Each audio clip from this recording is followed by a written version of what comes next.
श्रीमद् भगवद गीता अध्याय नंबर 3 कर्मयोग। बचा हुआ शेष भाग। यद्यदाचरित श्रेष्ठस्तद्देवेतरो जनः स यत् प्रमाणं कुरुते लोकस्तदनुवर्तते। महापुरुष जो जो आचरण करता है सामान्य व्यक्ति उसी का अनुसरण करते हैं। वह अपने अनुसरणीय कार्यों से जो आदर्श प्रस्तुत करता है संपूर्ण विश्व उसका अनुसरण करता है। सामान्य लोगों को सदैव एक ऐसे नेता की आवश्यकता होती है जो व्यवहारिक आचरण द्वारा जनता को शिक्षा दे सके। यदि नेता स्वयं धूम्रपान करता है तो वह जनता को धूम्रपान बंद करने की शिक्षा नहीं दे सकता। चैतन्य महाप्रभु ने कहा है कि शिक्षा देने के पूर्व शिक्षक को ठीक ठीक आचरण करना चाहिए। जो इस प्रकार शिक्षा देता है वह आचार्य या आदर्श शिक्षक कहलाता है।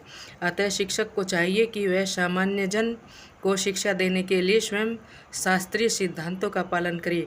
कोई भी शिक्षक प्राचीन प्रमाणिक ग्रंथों के नियमों के विपरीत कोई नियम नहीं बना सकता।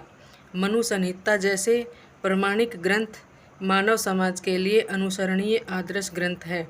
अतः नेता का उपदेश ऐसे आदर्श शास्त्रों के नियमों पर आधारित होना चाहिए। जो व्यक्ति अपनी उन्नति चाहता है उसे महान शिक्षकों द्वारा अभ्यास किए जाने वाले आदर्श नियमों का पालन करना चाहिए। श्रीमद् भागवत भी इसकी पुष्टि करता है कि मनुष्य को महान भक्तों के पद चिन्हों का अनुसरण करना चाहिए और आध्यात्मिक बोध के पथ में प्रगति का यही साधन है। चाहे राजा हो या राजा का प्रशासन अधिकारी, चाहे पिता हो या शिक्षक, ये सब अबोध जनता के स्वाभाविक नेता माने जाते हैं। इन सब का अपने आश्रितों के प्रति महान उत्तरदायी रहता है। अतः इन्हीं नैतिक तथा आध्यात्मिक संहिता संबंधी आदर्श ग्रंथों से सुपचरित होना चाहिए। न मे पार्थास्थित कर्तव्यम त्रिषु लोकेषु किंचन नानवाप्तम वाप्तव्यम वर्त एव च कर्मणि। हे प्रथापुत्र, तीनों लोकों में मेरे लिए कोई भी कर्म नियत नहीं है। न मुझे किसी वस्तु का अभाव है और न आवश्यकता ही है, तो भी मैं नियत कर्म करने में तत्पर रहता हूँ। वैदिक साहित्य में भगवान का वर्णन इस प्रकार हुआ है। तमीश्वराणां परमं महेश्वरं तं देवतानां परमं च देवतं पतिं पतीनां परमं परस्ताद् विदां देवं भुवनेष्वमियगं न तस्य कार्यं करणं न विद्यते न तत्समर्थस्य वैदिकश्च हयस्यते। परास्य शक्तिर्विधिदैव श्रूयते स्वाभाविकी ज्ञानबलक्रिया च। परमेश्वर समस्त नियतनाओं के नियंता है और विभिन्न लोकपालकों में सबसे महान है। सभी उनके अधीन है। सारे जीवों को परमेश्वर से ही विशिष्ट शक्ति प्रदान होती है। परमेश्वर समस्त नियंताओं के नियंता है और विभिन्न लोकपालों में सबसे महान है। सभी उनके अधीन है। सारे जीवों को परमेश्वर से ही विशिष्ट शक्ति प्राप्त होती है। जीव स्वयं श्रेष्ठ नहीं है, वे सभी देवताओं द्वारा पूज्य है और समस्त संचालकों के भी संचालक है। अतः वे समस्त भौतिक नेताओं तथा नियंताओं से बढ़कर है और सभी द्वारा आराध्य है। उनसे बढ़कर कोई नहीं है और वे ही समस्त कारणों के कारण है। वे समस्त भौतिक नेताओं तथा नियंताओं से बढ़कर है और सबों द्वारा आराध्य है। उनसे बढ़कर कोई नहीं है और वे ही समस्त कारणों के कारण है। उनका शारीरिक स्वरूप सामान्य जीव जैसा नहीं होता। उनके शरीर तथा आत्मा में कोई अंतर नहीं है। वे परम है। उनकी सारी इंद्रियां दिव्य है। उनकी कोई भी इंद्रिय अन्य किसी इंद्रिय का कार्य संपन्न कर सकती है।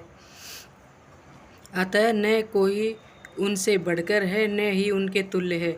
उनकी शक्तियाँ बहुरूपिणी है। फलतः उनके सारे कार्य प्राकृतिक अनुक्रम के अनुसार संपन्न हो जाते हैं। चूँकि भगवान में प्रत्येक वस्तु ऐश्वर्य से परिपूर्ण रहती है और पूर्ण सत्य से ओतप्रोत रहती है, अतः उनके लिए कोई कर्तव्य करने की आवश्यकता नहीं रहती। जिसे अपने कर्म का फल पाना है उसके लिए कुछ न कुछ कर्म नियत रहता है, परंतु जो तीनों लोकों में कुछ भी प्राप्त करने की इच्छा नहीं रखता उसके लिए निश्चय ही कोई कर्तव्य नहीं रहता। फिर भी क्षत्रियों के नायक के रूप में भगवान कृष्ण कुरुक्षेत्र के युद्ध भूमि में कार्यरत है, क्योंकि क्षत्रियों का धर्म है कि दीन दुखियों को आश्रय प्रदान करें।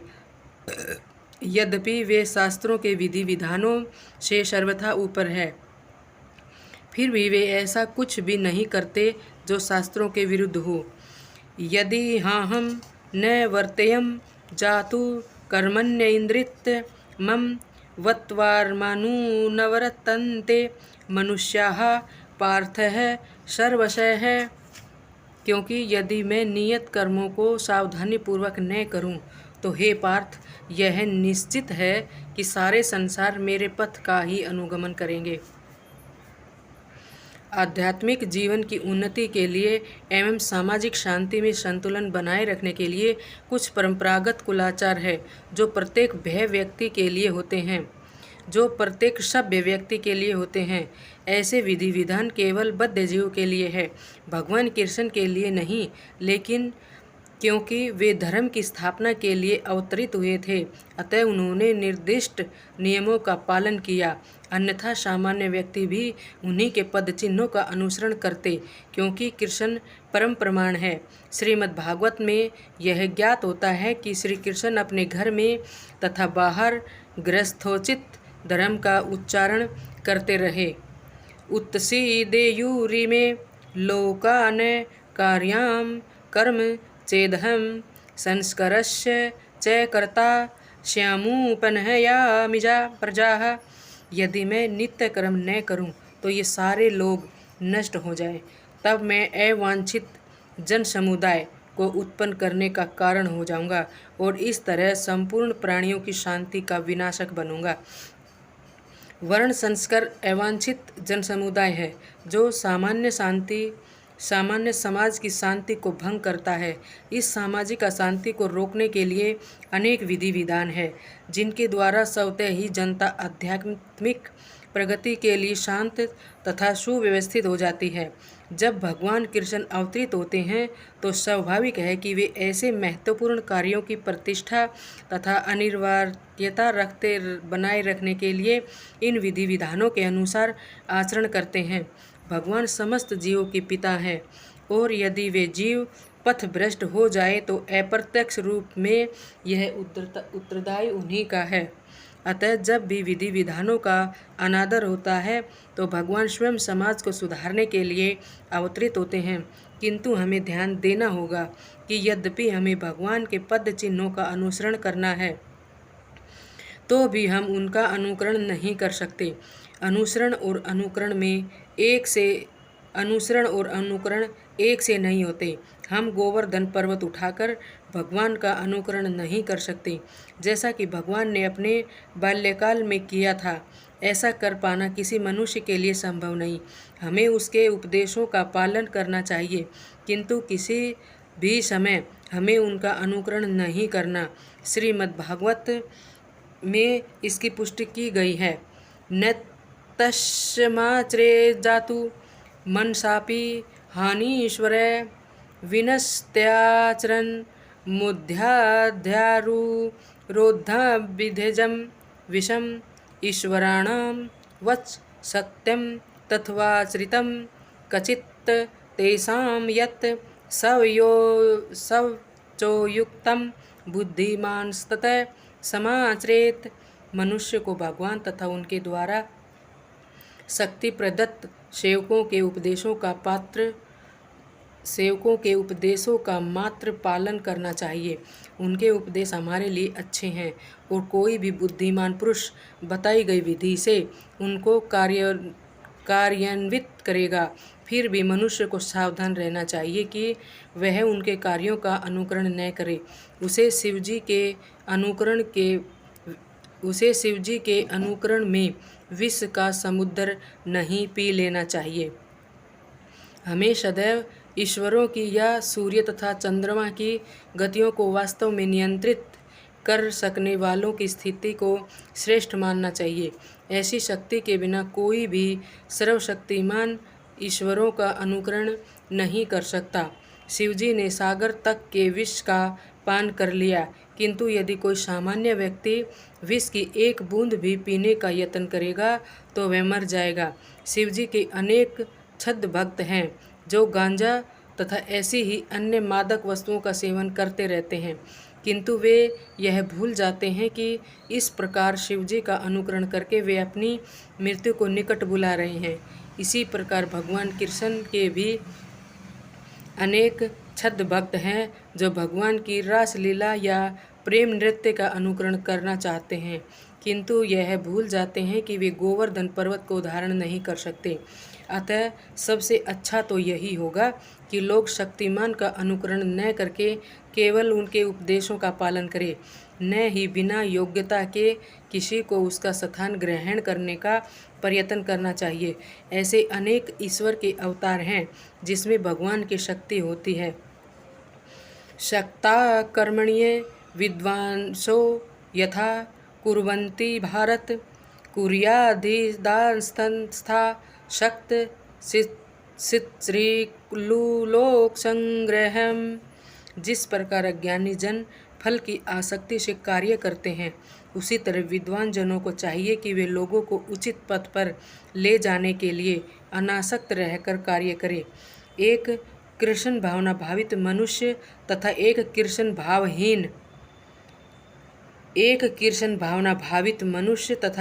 कृष्ण भावनाहीन व्यक्ति में केवल इच्छाओं का भेद है। कृष्ण भावना भावित व्यक्ति कभी ऐसा कोई कार्य नहीं करता जो कृष्ण भावनामृत के विकास में सहायक न हो। यहाँ तक कि वह उस अज्ञानी पुरुष की तरह कर्म कर सकता है जो भौतिक कार्यों में अत्यधिक आसक्त रहता है, किंतु इसमें से एक ऐसे कार्य अपनी इंद्रिय तृप्ति के लिए करता है, जबकि दूसरा कृष्ण की तुष्टि के लिए। अतः कृष्ण भावना भावित व्यक्ति को चाहिए कि वह लोगों को यह प्रदर्शित करे कि किस तरह कार्य किया जाता है और किस तरह कर्म फलों को कृष्ण भावनामृत कार्य में नियोजित किया जाता है। न बुद्धि भेदम जनयेद ज्ञानम कर्म सांगिनाम जोशयेत्श्वर कर्माणि विद्यांतयुक्त समाचरण। विद्वान व्यक्ति को चाहिए कि वह सकाम कर्मों में आसक्त अज्ञानी पुरुषों को कर्म करने से रोके नहीं, ताकि उसके मन विचलित न हो, अपितु भक्ति भाव से कर्म करते हुए वह उन्हें सभी प्रकार के कार्यों में लगाए, जिससे कृष्ण भावनामृत का कर्मिक विकास हो। वेदश्च सर्वैर्मेव वेद। यह सिद्धांत संपूर्ण वैदिक अनुष्ठानों की पराकाष्ठा है। सारे अनुष्ठान, सारे यज्ञ, कृत्य तथा वेदों में भौतिक कार्यों के लिए जो भी निर्देश है, उन सबों समेत सारी वस्तुएं कृष्ण को जानने के निमित्त है, जो हमारे जीवन के चरम लक्ष्य है। लेकिन चूंकि बद्ध जीव इंद्रिय तृप्ति के अतिरिक्त और कुछ नहीं जानते, अतः वे वेदों का अध्ययन इसी दृष्टि से करते हैं, किंतु सकाम कर्मों तथा वैदिक अनुष्ठानों के द्वारा नियमित इंद्रिय तृप्ति के माध्यम से मनुष्य धीरे धीरे कृष्ण भावनामृत को प्राप्त होता है। अतः कृष्ण भावनामृत में स्वरूप सिद्ध जीव को चाहिए कि अन्यों को अपना कार्य करने या समझने में बाधा न पहुँचाए, अपितु उन्हें यह प्रदर्शित करे कि किस प्रकार सारे कर्मफल को कृष्ण की सेवा में समर्पित किया जा सकता है। कृष्ण भावना भावित विद्वान व्यक्ति इस तरह कार्य कर सकता है कि इंद्रिय तृप्ति के लिए कर्म करने वाले अज्ञानी पुरुष यह सीख ले कि किस तरह कार्य करना चाहिए और आचरण करना चाहिए। यद्यपि अज्ञानी पुरुष को उसके कार्यों में छेड़ना ठीक नहीं होता, परंतु यदि वह रंच भर भी कृष्ण भावना भावित है तो वह वैदिक विधियों की परवाह न करते हुए सीधे भगवान की सेवा में लग सकता है। ऐसे भाग्यशाली व्यक्ति को वैदिक अनुष्ठान करने की आवश्यकता नहीं रहती, क्योंकि प्रत्यक्ष कृष्ण भावनामृत के द्वारा उसे वे सारे फल प्राप्त हो जाते हैं जो उसे अपने कर्तव्यों के पालन करने से प्राप्त होते हैं। प्रकृते क्रियामाणि गुणे कर्माणि सर्वशः अंगार विमूढ़ात्मा कृता है मिति मयन्ते। जीवात्मा अहंकार के प्रभाव से मोहग्रस्त होकर अपने आप को समस्त कर्मों का कर्ता मान बैठता है, जबकि वास्तव में वे प्रकृति के तीनों गुणों द्वारा संपन्न किए जाते हैं। दो व्यक्ति जिसमें से एक कृष्ण भावना भावित है और दूसरा भौतिक चेतना वाला है, समान स्तर पर कार्य करते हुए समान पद पर प्रतीत हो सकते हैं, किंतु उनके पदों में आकाश पाताल का अंतर रहता है। भौतिक चेतना वाला व्यक्ति अहंकार के कारण आश्वस्त रहता है कि वही सभी वस्तुओं का कर्ता है। वह यह नहीं जानता कि शरीर की रचना प्रकृति द्वारा हुई है, जो परमेश्वर की अध्यक्षता में कार्य करती है। भौतिकतावादी व्यक्ति यह नहीं जानता कि अंत तो गत्वा वह कृष्ण के अधीन है। अहंकारवश ऐसा व्यक्ति हर कार्य को स्वतंत्र रूप से करने का श्रेय लेता है, और यही है उसके अज्ञान का लक्षण। उसे यह ज्ञात नहीं कि उसके इस स्थूल तथा सूक्ष्म शरीर की रचना प्रकृति द्वारा भगवान की अध्यक्षता में की गई है। अतः उसके सारे शारीरिक तथा मानसिक कार्य कृष्ण भावनामृत में रहकर कृष्ण की सेवा में तत्पर होने चाहिए। अज्ञानी व्यक्ति यह भूल जाता है कि भगवान हर ऋषिकेश कहलाते हैं। अज्ञानी मनुष्य भूल जाता है कि भगवान हर्षिकेश कहलाते हैं, अर्थात वे शरीर की इंद्रियों के स्वामी है। इंद्रिय तृप्ति के लिए इंद्रियों का निरंतर उपयोग करते रहने से वह अहंकार के कारण वस्तुतः मोहग्रस्त रहता है, जिससे वह कृष्ण के साथ अपने शाश्वत संबंध को भूल जाता है। तत्त्ववितु महाबाहो गुण कर्म विभागयो गुणा गुणेषु वृंतत इति मत्वा न सज्जते। हे महाबाहो, भक्ति भाव में कर्म तथा सकाम कर्म के भेद को भली भांति जानते हुए जो परम सत्य को जानने वाला है, वह कभी भी अपने आप को इंद्रियों में तथा इंद्रिय तृप्ति में नहीं लगता। परम सत्य को जानने वाला व्यक्ति, परम सत्य को जानने वाला भौतिक संगति में अपनी विषम स्थिति को जानता है। वह जानता है कि भगवान कृष्ण का अंश है और उसका ध्यान इस भौतिक सृष्टि में नहीं होना चाहिए। वह अपने वास्तविक स्वरूप को भगवान के अंश के रूप में जानता है, जो सत्य चित्त आनंद है, और उसे यह अनुभूति होती रहती है कि मैं किसी कारण से देहात्म बुद्धि में फंस चुका हूँ। अपने अस्तित्व की शुद्ध अवस्था में उसे सारे कार्य भगवान कृष्ण की सेवा में नियोजित करने चाहिए। फलतः वह अपने आप को कृष्ण भावनामृत के कार्यों में लगाता है और भौतिक इंद्रियों के कार्यों के प्रति स्वभावतः अनासक्त हो जाता है, क्योंकि ये परिस्थितिजन्य तथा अस्थायी है। वह जानता है कि जो व्यक्ति मेरे आदेशों के अनुसार वह जानता है कि उसके जीवन की भौतिक दशा भगवान के नियंत्रण में है। फलतः वह सभी प्रकार के भौतिक बंधनों से विचलित नहीं होता, क्योंकि वह इन्हें भगवत कृपा मानता है। श्रीमद् भागवत के अनुसार जो व्यक्ति परम सत्य को ब्रह्म, परमात्मा तथा श्री भगवान इन तीन विभिन्न रूपों में जानता है, यह तत्त्ववित् कहलाता है, क्योंकि वह परमेश्वर के साथ अपने वास्तविक संबंध को भी जानता है। प्रकृतेर्गुण समूढ़ा सज्जन्ते गुणा कर्मेषु तान् कृतविदो मंदान्कृत सद्विन् विचाल्यते। माया के गुणों से मोहग्रस्त होने पर अज्ञानी पुरुष पूर्णतया भौतिक कार्यों में संलग्न रहकर उसमें आसक्त हो जाते हैं। यद्यपि उनके ये कार्य उनमें ज्ञानाभाव के कारण अधम होते हैं, किंतु ज्ञानी को चाहिए कि उन्हें विचलित न करे। अज्ञानी मनुष्य स्थूल भौतिक चेतना से और भौतिक उपाधियों से पूर्ण रहते हैं। यह शरीर प्रकृति की देन है और जो व्यक्ति शारीरिक चेतना में अत्यधिक आसक्त होता है वह मंद अर्थात आलसी कहा जाता है। अज्ञानी मनुष्य शरीर को आत्म स्वरूप मानते हैं। वे अन्यों के साथ शारीरिक संबंध को बंधुत्व मानते हैं। जिस देश में यह शरीर प्राप्त हुआ है उसे वे पूज्य मानते हैं और वे धार्मिक अनुष्ठानों की औपचारिकताओं को ही अपना लक्ष्य मानते हैं। ऐसे भौतिकताग्रस्त उपाधिधारी पुरुषों के कुछ प्रकार के कार्यों में सामाजिक सेवा, राष्ट्रीयता तथा परोपकार है। ऐसी उपाधियों के चक्कर में वे सदैव भौतिक क्षेत्र में व्यस्त रहते हैं। उनके लिए आध्यात्मिक बोध मिथ्या है, अतः वे इसमें रुचि नहीं लेते। किंतु जो लोग आध्यात्मिक जीवन में जागरूक हैं उन्हें चाहिए कि इस तरह भौतिकता में मग्न व्यक्तियों को विचलित न करें। अच्छा तो यही होगा कि वे शांत भाव से अपने आध्यात्मिक कार्यों को करें। ऐसे मोहग्रस्त व्यक्ति अहिंसा जैसे जीवन के मूलभूत नैतिक सिद्धांतों तथा इसी प्रकार के परोपकारी कार्यों में लगे हो सकते हैं। जो लोग अज्ञानी हैं वे कृष्ण भावनामृत के कार्यों को समझ नहीं पाते। अतः भगवान कृष्ण हमें उपदेश देते हैं कि ऐसे लोगों को विचलित न किया जाए और व्यर्थ ही मूल्यवान समय नष्ट न किया जाए।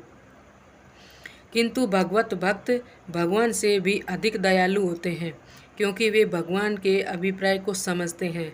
फलतः वे सभी प्रकार के संकट झेलते हैं, यहाँ तक कि वे इन अज्ञानी पुरुषों के पास जा जाकर उन्हें कृष्ण भावनामृत के कार्यों में प्रवृत्त करने का प्रयास करते हैं, जो मानव के लिए परम आवश्यक है। मयि सर्वाणि कर्माणि संशयाध्यात्मचेतसा निराशीर्निममो भूत्वा युध्यस्व विगतज्वर। अतः हे अर्जुन, अपने सारे कार्य को मुझ में समर्पित करके मेरे पूर्ण ज्ञान से युक्त होकर लाभ की आकांक्षा से रहित, स्वामित्व के किसी दावे के बिना तथा आलस्य से रहित होकर युद्ध करो। यह श्लोक भगवत गीता के प्रयोजन को स्पष्टता इंगित करने वाला है। भगवान की शिक्षा है कि स्वधर्म पालन के लिए सैन्य अनुशासन के सदृश पूर्णतया कृष्ण भावना भावित होना आवश्यक है। ऐसे आदेश से कुछ कठिनाई उपस्थित हो सकती है, फिर भी कृष्ण के आश्रित होकर स्वधर्म का पालन करना ही चाहिए, क्योंकि यह जीव की स्वाभाविक स्थिति है। जीव भगवान के सहयोग के बिना सुखी नहीं हो सकता, क्योंकि जीव की नित्य स्वाभाविक स्थिति ऐसी है कि भगवान की इच्छाओं के अधीन रहा जाए। अतः श्री कृष्ण ने अर्जुन को युद्ध करने का इस तरह आदेश दिया मानो भगवान उसके सेना नायक हो। परमेश्वर की इच्छा के लिए मनुष्य को सर्वस्व की बलि करनी होती है और साथ ही स्वामित्व जताए बिना स्वधर्म का पालन करना होता है। अर्जुन को भगवान के आदेश का मात्र पालन करना था। परमेश्वर समस्त आत्माओं के आत्मा है, अतः जो पूर्णतया परमेश्वर पर आश्रित रहता है, या दूसरे शब्दों में जो पूर्णतया कृष्ण भावना भावित है, वह अध्यात्म चेतस कहलाता है। निराशी का अर्थ है स्वामी के आदेशानुसार कार्य करना, किंतु फल की आशा न करना।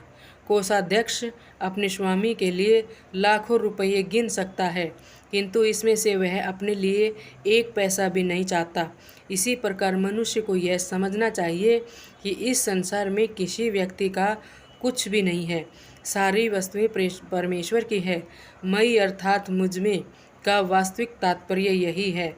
और जब मनुष्य इस प्रकार कृष्ण भावना अमृत में कार्य करता है तो वह किसी वस्तु पर अपने स्वामित्व का दावा नहीं करता। यह भावनामृत निर्मम अर्थात मेरा कुछ नहीं है कहलाता है। यदि ऐसे कठोर आदेश को, जो शारीरिक संबंध में तथा कथित बंधुत्व भावना से रहित है, पूरा करने में कुछ झिझक हो तो उसे दूर कर देना चाहिए। इस प्रकार मनुष्य विगत ज्वर अर्थात ज्वर या आलस्य से रहित हो सकता है। अपने गुण तथा स्थिति के अनुसार प्रत्येक व्यक्ति को विशेष प्रकार का कार्य करना होता है और ऐसे कर्तव्यों का पालन कृष्ण भावना भावित होकर किया जा सकता है। इससे मुक्ति का मार्ग प्रशस्त हो जाएगा। मैं ये मतमिदं नित्यमनुतिष्ठन्ति मानवाः श्रद्धावन्तो अनसूयन्तो मुच्यन्ते ते अपि कर्मभिः हो। जो व्यक्ति मेरे आदेशों के अनुसार अपना कर्तव्य करते हैं और ईर्ष्या रहित होकर इस उपदेश का श्रद्धापूर्वक पालन करते हैं, वे सकाम कर्मों के बंधन से मुक्त हो जाते हैं। श्री भगवान कृष्ण का उपदेश समस्त वैदिक ज्ञान का सार है। अतः किसी उपवाद के बिना यह शाश्वत सत्य है। जिस प्रकार वेद शाश्वत है, उसी प्रकार कृष्ण भावनामृत का यह सत्य भी शाश्वत है। मनुष्य को चाहिए कि भगवान से ईर्ष्या किए बिना इस आदेश में दृढ़ विश्वास रखे। ऐसे अनेक दार्शनिक हैं जो भगवत गीता पर टीका रचते हैं, किंतु कृष्ण में कोई श्रद्धा नहीं रखते। वे कभी भी सकाम कर्मों के बंधन से मुक्त नहीं हो सकते, किंतु एक सामान्य पुरुष भगवान के इन आदेशों में दृढ़ विश्वास करके कर्म नियम के बंधन से मुक्त हो जाता है, भले ही वह इन आदेशों का ठीक से पालन न कर पाए। कृष्ण भावनामृत के प्रारंभ में भले ही कृष्ण के आदेशों का पूर्णतया पालन न हो पाए, किंतु चूंकि मनुष्य इस नियम से रुष्ट नहीं होता और पराजय तथा निराशा का विचार किए बिना निष्ठापूर्वक कार्य करता है, अतः वह विशुद्ध कृष्ण भावनामृत को प्राप्त होता है। ये त्वेतदभ्य सूयन्तो नानुतिष्ठन्ति मे मतं सर्वज्ञान विमूढतस्ता तान् विदति नष्टान् चेतसः। किंतु जो ईर्ष्यावश इन उपदेशों की उपेक्षा करते हैं और इनका पालन नहीं करते, उन्हें समस्त ज्ञान से रहित, दिग्भ्रमित तथा सिद्धि के प्रयासों में नष्ट भ्रष्ट समझना चाहिए।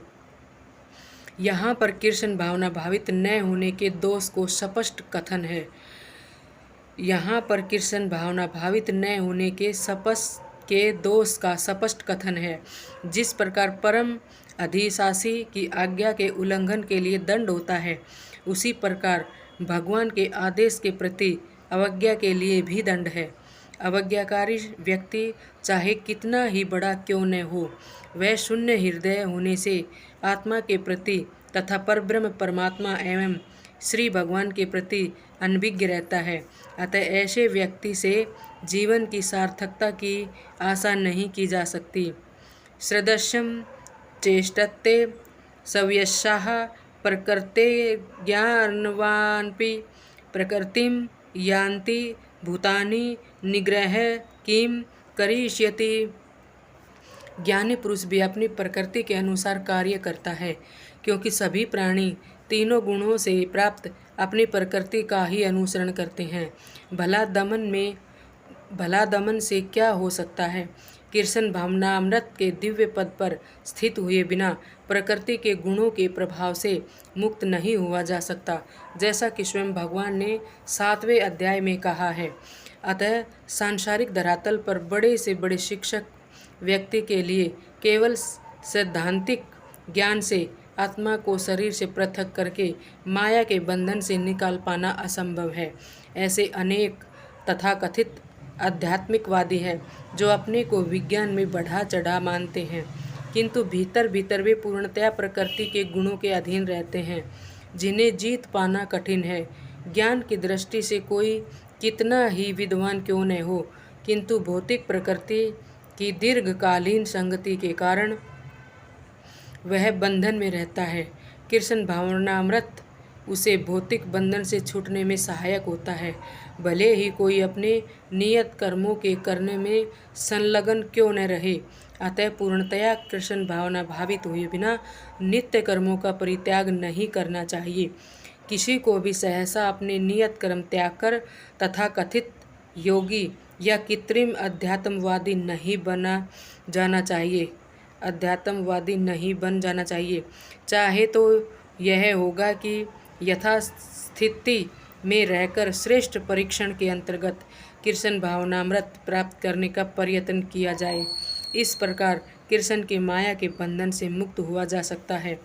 इंद्रियस्य इंद्रियार्थे राग द्वेषो व्यवस्थितो तयोर्नन वस्मागच्छेत्तो हास्य परिपंथिनो। प्रत्येक इंद्रिय तथा उसके विषय में संबंधित राग द्वेष को व्यवस्थित करने के नियम होते हैं। मनुष्य को ऐसे राग तथा द्वेष के वशीभूत नहीं होना चाहिए, क्योंकि ये आत्म साक्षात्कार के मार्ग में अवरोधक है। जो लोग कृष्ण भावना भावित है वे स्वभाव से भौतिक इंद्रिय तृप्ति में रत होने में झिझकते हैं, किंतु जिन लोगों की ऐसी भावना न हो उन्हें शास्त्रों के यम नियमों का पालन करना चाहिए। अनियंत्रित इंद्रिय भोग ही भौतिक बंधन का कारण है, किंतु जो शास्त्रों के यम नियमों का पालन करता है वह इंद्रिय विषयों में नहीं फंसता। उदाहरणार्थ, यौन सुख बद्ध जीव के लिए आवश्यक है और विवाह संबंध के अंतर्गत यौन सुख की छूट दी जाती है। शास्त्रीय आदेशों के अनुसार अपनी पत्नी के अतिरिक्त अन्य किसी स्त्री के साथ यौन संबंध वर्जित है। अन्य सभी स्त्रियों को अपनी माता के मानना चाहिए, किंतु इन आदेशों के होते हुए भी मनुष्य अन्य स्त्रियों के साथ यौन संबंध स्थापित करना चाहता है। इन प्रवृत्तियों को दमित करना होगा, अन्यथा वे आत्म साक्षात्कार के मार्ग में बाधक होगी। जब तक यह भौतिक शरीर रहता है तब तक शरीर की आवश्यकताओं को यम नियमों के अंतर्गत पूर्ण करने की छूट दी जाती है, किंतु फिर भी हमें ऐसी छूटों के नियंत्रण पर विश्वास नहीं करना चाहिए। मनुष्य को अनासक्त रहकर इन यम नियमों का पालन करना होता है, क्योंकि नियमों के अंतर्गत इंद्रिय तृप्ति का अभ्यास भी उसे पथभ्रष्ट कर सकता है। जिस प्रकार के राजमार्ग तक में दुर्घटना की संभावना बनी रहती है, भले ही इन मार्गों की कितनी ही सावधानी से देखभाल क्यों न की जाए, किंतु इसकी कोई गारंटी नहीं दे सकता कि सबसे सुरक्षित मार्ग पर भी कोई खतरा नहीं होगा। भौतिक संगति के कारण अत्यंत दीर्घ काल से इंद्रिय सुख की भावना कार्य करती रही है, अतः नियमित इंद्रिय भोग के बावजूद भी छूत होने की हर संभावना बनी रहती है। अतः सभी प्रकार के नियमित इंद्रिय भोग के लिए किसी भी आसक्ति से बचना चाहिए, लेकिन कृष्ण भावनामृत ऐसा है कि इसके प्रति आसक्ति से यह सदैव कृष्ण की प्रेमा भक्ति में कार्य करते रहने से सभी प्रकार के इंद्रिय कार्यों से विरक्ति हो जाती है। अतः मनुष्य को चाहिए कि वह किसी भी अवस्था में कृष्ण भावनामृत से विरक्त होने की चेष्टा न करे। समस्त प्रकार की इंद्रिय आसक्ति से विरक्ति का उद्देश्य अंततः कृष्ण भावनामृत के पद पर आसीन होना है। श्रेयांश धर्मो विगुणः परधर्मात् स्वनुतिष्ठताः स्वधर्मे निधनम श्रेयः परधर्मो भयावह। अपने नियत कर्मों को दोषपूर्ण ढंग से संपन्न करना भी अन्य के कर्मों को भली भांति करने से श्रेयकर है। सभी कर्मों को करते हुए मरना पराये कर्मों में प्रवृत्त होने की अपेक्षा श्रेष्ठतर है, क्योंकि अन्य किसी के मार्ग का अनुसरण भयावह होता है। अतः मनुष्य को चाहिए कि वह अन्यों के लिए नियत कर्मों की अपेक्षा अपने नियत कर्मों का कृष्ण भावनामृत में करे। भौतिक दृष्टि से नियत कर्म मनुष्य की मनोवैज्ञानिक दशा के अनुसार भौतिक प्रकृति के गुणों के अधीन आदिष्ट कर्म है। आध्यात्मिक कर्म गुरु द्वारा कृष्ण की दिव्य सेवा के लिए आदेशित होते हैं, किंतु चाहे भौतिक कर्म हो या आध्यात्मिक कर्म, मनुष्य को मृत्यु पर्यंत अपने नियत कर्मों में दृढ़ रहना चाहिए। अन्य के निर्धारित कर्मों का अनुकरण नहीं करना चाहिए। आध्यात्मिक तथा भौतिक स्तरों पर ये कर्म भिन्न भिन्न हो सकते हैं, किंतु कर्ता के लिए किसी प्रमाणिक निर्देशन के पालन का सिद्धांत उत्तम होगा। जब मनुष्य प्रकृति के गुणों के वशीभूत हो तो उसे उस विशेष अवस्था के लिए नियमों का पालन करना चाहिए, उसे अन्यों का अनुकरण नहीं करना चाहिए। उदाहरणार्थ, सतोगुणी ब्राह्मण तभी कभी हिंसक नहीं होता, किंतु रजोगुणी क्षत्रिय को हिंसक होने की अनुमति है। इस तरह क्षत्रिय के लिए हिंसा के नियमों का पालन करते हुए विनिष्ट होना जितना श्रेयकर है, उतना अहिंसा के नियमों का पालन करने वाले ब्राह्मण का अनुकरण नहीं। हर व्यक्ति को एकाएक नहीं, अपितु कर्म से अपने हृदय को स्वच्छ बनाना चाहिए। किंतु जब मनुष्य प्रकृति के गुणों को लांघकर कृष्ण भावनामृत में पूर्णतया लीन हो जाता है, तो वह प्रामाणिक गुरु के निर्देशन में सब कुछ कर सकता है। कृष्ण भावनामृत की पूर्ण स्थिति में एक क्षत्रिय ब्राह्मण की तरह और एक ब्राह्मण क्षत्रिय की तरह कर्म कर सकता है। दिव्य अवस्था में भौतिक जगत का भेदभाव नहीं रह जाता। उदाहरणार्थ, विश्वामित्र मूलतः क्षत्रिय थे, किंतु बाद में वे ब्राह्मण हो गए। इसी प्रकार परशुराम पहले ब्राह्मण थे, किंतु बाद में वे क्षत्रिय बन गए। ब्रह्म में स्थित होने के कारण ही वे ऐसा कर सके। किंतु जब तक कोई भौतिक स्तर पर रहता है, उसे प्रकृति के गुणों के अनुसार अपने कर्म करने चाहिए। साथ ही उसे कृष्ण भावनामृत का पूरा बोध होना चाहिए। अर्जुन उवाच अथ केन प्रयोक्तोऽयं पापं चरित पुरुषः अनिच्छन्पि वाष्णेय बलादिव नियोजितः। अर्जुन ने कहा, हे वृषणवंशी, मनुष्य न चाहते हुए भी पाप कर्मों के लिए प्रेरित क्यों होता है? ऐसा लगता है कि उसे बलपूर्वक उनमें लगाया जा रहा हो। जीवात्मा परमेश्वर का अंश होने के कारण मूलतः आध्यात्मिक शुद्ध एवं समस्त भौतिक कल्मशों से मुक्त रहता है। फलतः स्वभाव से वह भौतिक जगत के पापों में प्रवृत्त नहीं होता, किंतु जब वह पाप के संसर्ग में आता है, तो वह बिना झिझक के और कभी कभी इच्छा के विरुद्ध भी अनेक प्रकार के पाप कर्म करता है। अतः कृष्ण के अर्जुन का प्रश्न अत्यंत प्रत्यक्षापूर्ण है कि जीवों की प्रकृति विकृति क्यों हो जाती है। यद्यपि कभी कभी जीव कोई पाप नहीं करना चाहता, किंतु उसे ऐसा करने के लिए बाध्य होना पड़ता है। किंतु ये पापकर्म अंतर्यामी परमात्मा द्वारा प्रेरित नहीं होते, अपितु अन्य कारण से होते हैं, जैसा कि भगवान अगले श्लोक में बताते हैं। श्री भगवानुवाच काम ईश क्रोध ईश रजोगुण समुद्भवः महास्नो महापापमा विद्धयेन्महि वरिणम।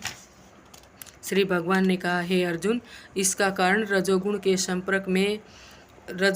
संपर्क से उत्पन्न काम है, जो बाद में क्रोध का रूप धारण करता है और जो इस संसार का सर्वभक्षी पापी शत्रु है। जब जीवात्मा भौतिक सृष्टि के संपर्क में आता है, तो उसका शाश्वत कृष्ण प्रेम रजोगुण की संगति से काम में परिणत हो जाता है, अथवा दूसरे शब्दों में ईश्वर प्रेम का भाव काम में उसी तरह बदल जाता है जिस तरह इमली के संसर्ग से दूध दही में बदल जाता है। और जब काम की संतुष्टि नहीं होती, तो यह क्रोध में परिणत हो जाता है। क्रोध मोह में और मोह इस संसार में निरंतर बना रहता है। अतः जीवात्मा का सबसे बड़ा शत्रु काम है, और यह काम ही है जो विशुद्ध जीवात्मा को इस संसार में फंसे रहने के लिए प्रेरित करता है। क्रोध तमोगुण का प्राकट्य है। ये गुण अपने आप को क्रोध तथा अन्य रूपों में प्रकट करते हैं।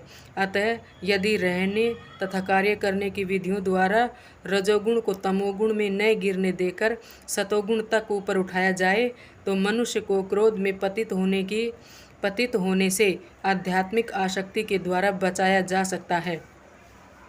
अपने नित्य वर्धमान चिदानंद के लिए भगवान ने अपने आप को अनेक रूपों में विस्तारित कर लिया, और जीवात्माएं उसके इस चिदानंद के अंश हैं। उनको भी आंशिक स्वतंत्रता प्राप्त है, किंतु अपनी इस स्वतंत्रता का दुरुपयोग करके जब वे सेवा की इंद्रिय सुख में बदल देती है, तो वे काम की चपेट में आ जाती है। भगवान ने इस सृष्टि की रचना जीवात्माओं के लिए इन पूर्ण काम रुचियों की पूर्ति हेतु सुविधा प्रदान करने के निमित्त की, और जब जीवात्माएं दीर्घकाल तक काम कर्मों में फंसे रहने के कारण पूर्णतया उब जाती है तो वे अपना वास्तविक स्वरूप जानने के लिए जिज्ञासा करने लगती हैं। यही जिज्ञासा वेदांत सूत्र का प्रारंभ है, जिसमें यह कहा गया है, अथातो ब्रह्म जिज्ञासा। मनुष्य को परम तत्व की जिज्ञासा करनी चाहिए और इस परम तत्व की परिभाषा श्रीमद् भागवत में इस प्रकार दी गई है। जन्माद्यस्य यतोन्वयादितरस्व। सारी वस्तुओं का उद्गम परब्रह्म है, अतः काम का उद्गम भी परब्रह्म से हुआ। अतः यदि काम का भगवत प्रेम में या कृष्ण भावना में परिणित कर दिया जाए, या दूसरे शब्दों में कृष्ण के लिए ही सारी इच्छाएं हो, तो काम तथा क्रोध दोनों ही आध्यात्मिक बन सकेंगे। भगवान राम के अनन्य सेवक हनुमान ने रावण की स्वर्णपुरी को जलाकर अपना क्रोध प्रकट किया, किंतु ऐसा करने से वे भगवान के सबसे बड़े भक्त बन गए। यहाँ पर भी श्री कृष्ण अर्जुन को प्रेरित करते हैं कि वह शत्रुओं पर अपना क्रोध भगवान को प्रसन्न करने के लिए दिखाए। अतः काम तथा क्रोध कृष्ण भावनामृत में प्रयुक्त होने पर हमारे शत्रु न रहकर मित्र बन जाते हैं। धूमेनाव्रियते वहिर्न यथा दर्शो मलेंच यथोल्बेनाव्रतो गर्भस्ताथा तेनेदमाव्रतम। जिस प्रकार अग्नि धुएं से, दर्पण धूल से अथवा भ्रूण गर्भाशय से आवृत रहता है, उसी प्रकार जीवात्मा इस काम की विभिन्न मात्राओं से आवृत रहता है। जीवात्मा के आवरण की 3 कोटियाँ हैं, जिनसे उसकी शुद्ध चेतना धूमिल होती है। यह आवरण काम ही है, जो विभिन्न स्वरूपों में होता है। यह अग्नि में धुआं, दर्पण पर धूल तथा भ्रूण पर गर्भाशय है। जब काम की उपमा ध्रुव से दी जाती है तो यह समझना चाहिए कि जीवित स्फुलिंग की अग्नि कुछ अनुभवगम्य है। दूसरे शब्दों में, जब जीवात्मा अपने कृष्ण भावनामृत को कुछ प्रकट करता है तो उसकी उपमा धुएं से आवृत अग्नि से दी जा सकती है। यद्यपि जहाँ कहीं धुआं होता है वहाँ अग्नि का होना अनिवार्य है, किंतु प्रारंभिक अवस्था में अग्नि की प्रत्यक्ष अभिव्यक्ति नहीं होती। यह अवस्था कृष्ण भावनामृत से शुभारंभ जैसी है। दर्पण पर धूल का उदाहरण मन रूपी दर्पण को अनेकानेक आध्यात्मिक विधियों से स्वच्छ करने की प्रक्रिया के समान है। इसकी सर्वश्रेष्ठ विधि है भगवान के पवित्र नाम का संकीर्तन। गर्भाशय द्वारा आवृत भ्रूण का दृष्टांत असहाय अवस्था में दिया गया है, क्योंकि गर्भ स्थिति शिशु इधर उधर हिलने के लिए भी स्वतंत्र नहीं रहता। जीवन की यह अवस्था वृक्षों के समान है। वृक्ष भी जीवात्माएं हैं, किंतु उनमें काम की प्रबलता को देखते हुए उन्हें ऐसी योनि मिली है कि वे प्राय चेतना शून्य होते हैं। धूमिल दर्पण पशु पक्षियों के समान है और ध्रुव से आवृत अग्नि मनुष्य के समान है। मनुष्य के रूप में जीवात्मा में थोड़ा बहुत कृष्ण भावनामृत का उदय होता है, और यदि वह और प्रगति करता है तो आध्यात्मिक जीवन की अग्नि मनुष्य जीवन में प्रज्वलित हो सकती है। यदि अग्नि के धुएं को ठीक से नियंत्रित किया जाए तो अग्नि जल सकती है। अतः यह मनुष्य जीवन जीवात्मा के लिए ऐसा सुअवसर है जिससे वह संसार के बंधन से छूट सकता है। मनुष्य जीवन में काम रूपी शत्रु को योग्य निर्देशन में कृष्ण भावनामृत के अनुशीलन द्वारा जीता जा सकता है। आवृतम ज्ञानमेतेन ज्ञानिनो नित्यवरीणा काम रूपेण कौन्ते दुष्पूरेणानलेन च। इसी प्रकार ज्ञान में जीवात्मा की शुद्ध चेतना उसके काम रूपी नित्य शत्रु से ढकी होती है, जो कभी भी तुष्ट नहीं होता और अग्नि के समान जलता रहता है। मनुस्मृति में कहा गया है कि कितना भी विषय भोग क्यों न किया जाए, काम की तृप्ति नहीं होती। जिस प्रकार की निरंतर ईंधन डालने से अग्नि कभी नहीं बुझती। भौतिक जगत में समस्त कार्यकलापों का केंद्र बिंदु मैथुन काम सुख है। अतः इस जगत को मैथुन आगार या विषय जीवन की हथकड़ियाँ कहा गया है। एक सामान्य बंदी गृह में अपराधियों को छड़ों के भीतर रखा जाता है। इसी प्रकार जो अपराधी भगवान के नियमों की अवज्ञा करते हैं वे मैथुन जीवन द्वारा बंदी बनाए जाते हैं। इंद्रिय तृप्ति के आधार पर भौतिक सभ्यता की प्रगति का अर्थ है इस जगत में जीवात्मा की बंधन अवधि को बढ़ाना। अतः यह काम अज्ञान का प्रतीक है जिसके द्वारा जीवात्मा को इस संसार में रखा जाता है। इंद्रिय तृप्ति का भोग करते समय हो सकता है किंतु कुछ प्रसन्नता की अनुभूति हो